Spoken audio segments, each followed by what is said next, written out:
Ladies and gentlemen, live from the historic Bourbon View venue in the heart of the French Quarter in New Orleans, Marco is pleased to present a distinguished 5-surgeon panel to discuss the most current applications of integrated wavefront diagnostics.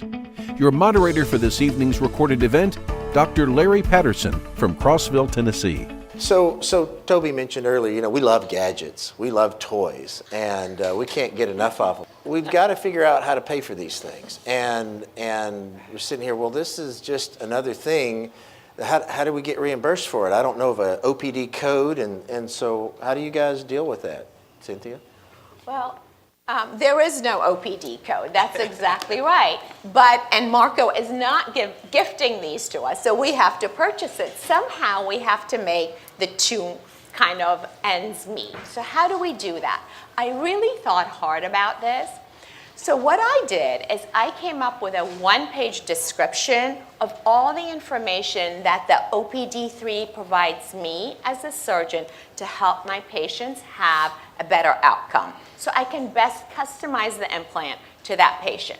So we hand the patient the summary, and I say, this is very important for me, so I can do my best for you. But it's not covered by insurance. So there is a fee for it. We have the patient sign an ABN, understand that it's a refractive analysis that is not covered by any insurance, and we have the patients pay for it before they have their OPD. And we get very little pushback. Our kind of uptake on this is about 87%. Mitch? Yeah, I mean, we do it a little different. They sign ABM, but ours is kind of built in to once they kind of decide on an advanced technology. It's kind of part of that whole advance, what the fee they're paying for. So we actually do things, we actually call it legal to drive for our toric or astigmatic incision. That's a Jim Loden, he came up with that. And so we use his legal to drive. I try to avoid medical terminology, astigmatism. So when I'm selling a lifestyle option to a patient, it's either Forever Young, which came from my significant other in our practice for the presbyopia, correcting IOLs.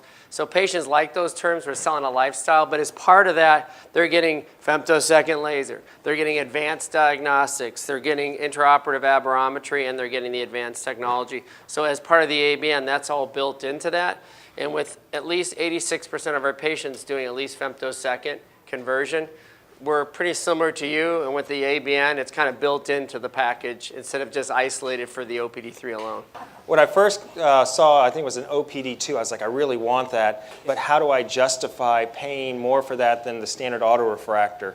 And I was like, gosh, I want it. I went to my administrator and said, look, we're getting it. You're going to hate me for a little while. And what it did is it actually made it easier for us to have the conversions. And we saw the conversion rate go up. Why? Because we had the information at hand. It was graphical, so the patient understood it. It gave you the confidence to know which people to pick, which not. So we went from maybe a 10% rate, then all of a sudden, next thing you know, we're at 20% rate. And right now, we're running about a 65% rate of conversion to premium products. We're not charging extra for it, but it's allowing me to have that type of interaction with the patient that's driving a change in the practice norm. And that really quickly allowed us to pay for the machine. I mean, I thought it was one of the best investments after all, to the fact that even in our satellite clinics where probably a autorefractor would get the basics done, I want an OPD III in every one of those offices because I want to be able to maintain that conversion rate at all those offices. So I'm having the discussion on the front end, not at the very end of the interaction with the patient. I'd like to echo the same. For us, it has allowed for more advanced discussions that has allowed us to have a conversion rate of close to 90%. But what it does also is highly efficient. And so we're now seeing more patients in the same amount of time. So it ends up paying for itself. We bundle it into the cost of the premium. Right. Time is the only thing we have left. Yeah. It's a value as an MD in practice. And so I'm able to see more patients in less time. I'm able to convert more patients in less time. And then my chair time with the patient's less because I have all the data to show them. So in the end, you're paying for it.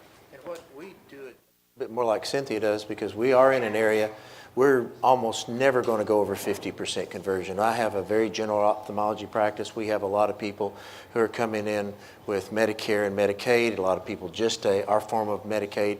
We have a lot of people just, I mean, if you told them we could give you a Symphony or a multifocal implant and it would only cost you an extra $50, it's out of the question. You know, they can only do what. So we charge for the procedure. We call it a digital wavefront refraction, and we charge more than we would for a standard refraction. And about even in our area, we still get 95% of the people will pay that extra, and that has essentially, you know, it has underwritten the cost of the OPD and more than taking care of the technology. Then when the people, the third or so of the people who do want some sort of refractive surgery, if they want that, then we're all set for that anyway. But we let people know, even if they don't want a premium lens, it is so helpful in just routine monofocal lenses, the angle kappa, the angle alpha, picking which type of monofocal implant you want to put in. We tell them it's the difference between, you know, buying something off Amazon, you know, trying to buy shoes off Amazon as opposed to going in there and getting something that's custom fit for you. So you want to be able to prevent the error on the front end, and that's what we're able to do here is we stay out of trouble, and it costs us so much more to have to go back and touch things up. So if we can stay out of trouble and get it right the first time, the savings there are immeasurable.